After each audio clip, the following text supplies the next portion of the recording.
Chris Gasper joining us from the Globe. First hour, Chris, these two sentences were said on our station in relation to the Celtics now going on a run and winning multiple championships.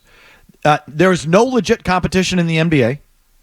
That was actually said. That was actually said by Matt McCarthy here to my left. And the other teams in the league just aren't that good. That was a caller.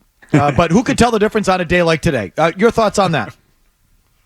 They definitely have a window here to be able to win multiple championships. I know you've harped on this, Felge. It's been 6 straight different years with a different champion. So we'll see if they can break that string. But they certainly have a window here. And I just look at a couple of things. No. Can you just address quickly the no legit competition part of it? Oh, you want me to? Oh, I don't think that's true. No. I think, look, this year, the way things shook out, they were so good, wire-to-wire champions, you have to give it to them. And then, obviously, there were some injuries in the East, and I don't think they got the team that we expected out of the West. Like, Denver's still legit. I think OKC made that move for Josh Giddey. They're still a young team that's getting better. We'll see what happens with Minnesota. Ant Edwards is still a very young guy. I'll tell you this. Don't sleep on Memphis. I mean, they have a top 10 pick in the draft. If John Morant comes back, Jaren Jackson made some progress this year. Desmond Bane can really shoot it. Smart as their 4th guy. I think that's an ideal spot for him. Gigi Jackson emerged for them last year.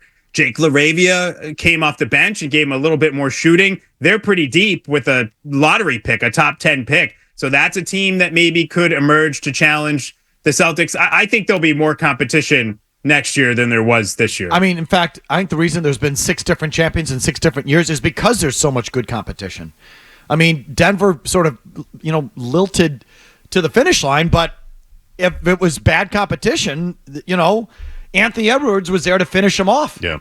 And Dallas was legit competition to take them down. Like, I think the reason there's more parity is because there is so much legit competition. But either way, Chris, we're going to you're just Celtics in a vacuum. Your thought there?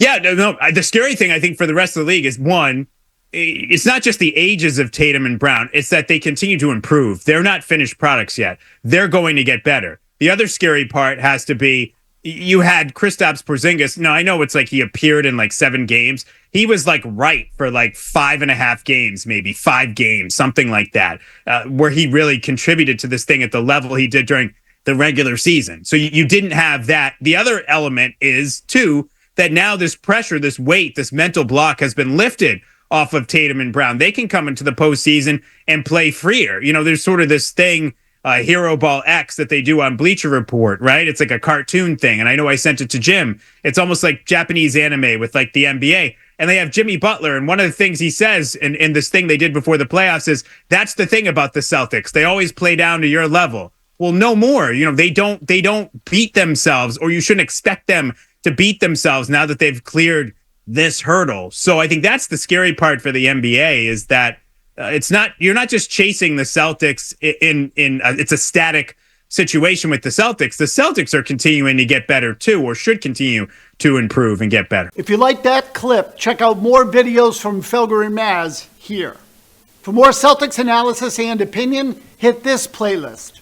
And for all the latest from the Sports Hub, download the app at 985thesportshub.com.